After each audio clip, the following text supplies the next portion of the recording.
જો તમે મિલિયોનર ના હો તો દુનિયાના કોઈ પણ દેશમાં મોર્ગેજ લોન લીધા વિના મકાન ખરીદવું ખૂબ જ મુશ્કેલ છે અને મોર્ગેજ લોનના ઈએમઆઈ ભરવાની સાથે સાથે બાકીના ખર્ચા કાઢવામાં ભલભલાને આંટા આવી જતા હોય છે. જોકે ઓસ્ટ્રેલિયામાં રહેતા એક ઇન્ડિયન કપલે લોન લઈને પ્રોપર્ટીમાં એટલું સ્માર્ટલી ઇન્વેસ્ટ કરવાનું શરૂ કર્યું હતું કે તેમની પાસે આજે માત્ર 15 વર્ષમાં પોતાના 18 મકાન છે અને તેમ છતાં પણ તે પોતે પાછા ભાડાના મકાનમાં રહે છે. આ કપલનું માનવું છે કે ભાડાની આવક તમને વધારે પૈસાદાર બનાવે છે, જ્યારે લોન પર મોંઘું મકાન ખરીદી તેના ઈએમઆઈ ભરવા ફાઇનાન્શિયલ મિસ્ટેક છે. 48 વર્ષના રાષ્ટ્રીય વૈભવ અને તેમની પત્ની રૂપાલી રસ્તોગી 2006માં સિંગાપોરથી ઓસ્ટ્રેલિયા માઇગ્રેટ થયા હતા.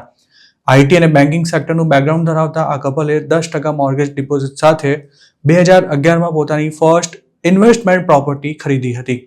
તે વખતે તેમણે ન્યૂ કેસલમાં $4,40,000 એક મકાન ખરીદ્યું હતું અને હાલ લગભગ દોઢ દાયકા બાદ તેમની પાસે $11.3 મિલિયન પ્રોપર્ટી પોર્ટફોલિયો છે. તેમજ તેમની આ પ્રોપર્ટીઝ સિડની, મેલબોર્ન, બ્રિસ્બેન અને પર્થમાં આવેલી છે. જોકે આટલી પ્રોપર્ટીઝ હોવા છતાં પણ આ કપલ હાલ નોર્ધન સિડનીમાં આવેલા નારાવિનામાં રહે છે. આ એરિયામાં કે પછી તેની આસપાસ જો $3.5 મિલિયન ઘર ખરીદી શકે તેમ છે, પણ પોતાનું ઘર ખરીદવાને બદલે આ કપલ હાલ ભાડાના મકાનમાં રહે છે અને તેનું કારણ તેમની ફાઇનાન્શિયલ સ્ટ્રેટેજી છે. વૈભવનું કહેવું છે કે લોકો ઘરની માલિકી એટલે કે હોમ ઓનરશિપને લઈને ઇમોશનલ હોય છે, પણ ક્યારેક આ ભૂલ ઘણી મોંઘી પડી જતી હોય છે. તેથી જ તેમણે ટ્રેડિશનલ કહી શકાય તેવી રીતે ફાઇનાન્શિયલ પ્લાનિંગ કરવાને બદલે કંઈક અલગ જ કરતા પોતાના ઘરમાં રહેવાનો મોહ છોડી ભાડાના ઘરમાં રહેવાનું શરૂ કર્યું હતું. તેમનું કહેવું છે કે તમે જેવી લાઇફસ્ટાઇલ ઈચ્છો છો ત્યાં રહો અને જ્યાં સારું રિટર્ન મળે છે ત્યાં ઇન્વેસ્ટ કરો. પોતાની ફાઇનાન્શિયલ સ્ટ્રેટેજી સમજાવતા કપલે કહ્યું હતું કે બીચ પર આવેલા ઘર માટે વર્ષે $2.30 લાખ હપ્તા ભરવા તેના કરતાં વર્ષનું $1 લાખ ભાડું ભરવું ઘણું જ સસ્તું પડે છે. વૈભવ અને તેમની પત્ની હાલમાં એવી અફોર્ડેબલ પ્રોપર્ટી ખરીદવાનું વિચારી રહ્યા છે કે જે ફ્યુચરમાં તેમને સારું રિટર્ન આપે. આ કપલની સ્ટ્રેટેજી ઘણી અલગ છે અને તેમનું કહેવું છે કે મોંઘા સિટીમાં કે સબર્બમાં ઘર ખરીદવામાં તમારા બધા પૈસા ન લગાવી દો અને તેના બદલે તમે જ્યાં રહેવા માંગો છો ત્યાં ઘર ભાડે લો અને બીજે ક્યાંક સસ્તી પ્રોપર્ટીમાં ઇન્વેસ્ટમેન્ટ કરો.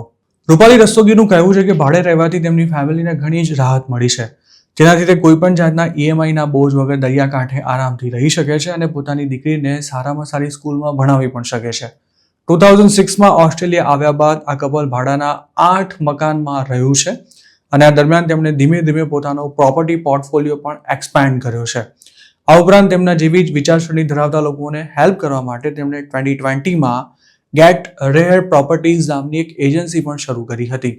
રૂપાલી અને વૈભવ ઓસ્ટ્રેલિયાના યંગસ્ટર્સને સિડની અને મેલબોર્નથી આગળ વધી બ્રિસ્બેન તથા પર્થના સબર્બમાં રોકાણ કરવાની સલાહ આપે છે, કેમ કે આ એરિયાઝમાં હાલ પણ $6 લાખની આસપાસ સારી પ્રોપર્ટીઝ મળી જાય છે.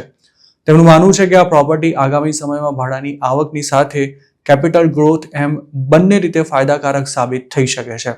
વૈભવ ફ્યુચરમાં પણ નવા ઘર ખરીદવાની યોજના ધરાવે છે.